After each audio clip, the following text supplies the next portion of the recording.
I'm sorry, Janice. It just slipped. What are you going to do, David, if you just believe that it was a malicious prank? Find him, of course. Find him and take off the mask and flatten his face out so he won't need a mask to look like a ghoulish monster. That way we will be helping each other. You may end up in jail. It will be worth it. Finding him may not be easy, but here's a good chance. I'll get my hands on him if I work at it hard enough. I'm going over to your apartment right now alone. I want you to stay here until I get back. I'll question the neighbors. Someone may have seen him coming or going. I'll describe him and try to locate someone who knows him well or has seen him often enough to recognize the description. Then I'll go through the halls and your apartment with a fine-tooth comb. He may have left a clue to his identity somewhere about the apartment. That seems unlikely, David. You never know. Even professional criminals get careless, and he isn't a professional. It's surprising how often intruders leave traces somewhere. They get careless and drop something, even a slip of paper with name and address on it.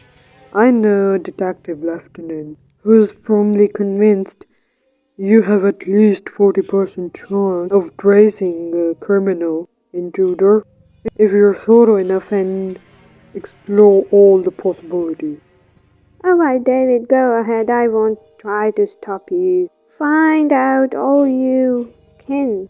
I think you're wrong. I don't believe it was a prank.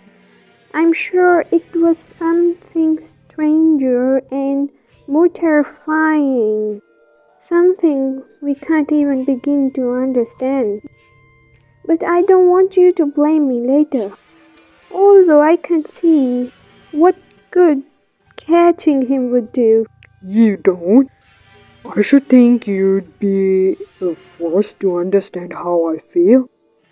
I can understand how you feel, David. But what good would knocking him down do? If you're right about it being a prank, he is a very sick man. Actually, you ought to have compassion and want to help him. I'm afraid I can't be that objective about it. It's a matter of male pride. Well, go ahead, indulge your pride, David. I'm not stopping you. The parting shot rankled a little as David stood outside the apartment building, standing down the long length of McDougal Street. His eyes lurked for a cruising taxi. Simply being angry with her made no sense at all, he told himself. A woman couldn't understand how a man felt when he was caught up in an ugly situation that could only be straightened out in one way if he wanted to go on living with himself.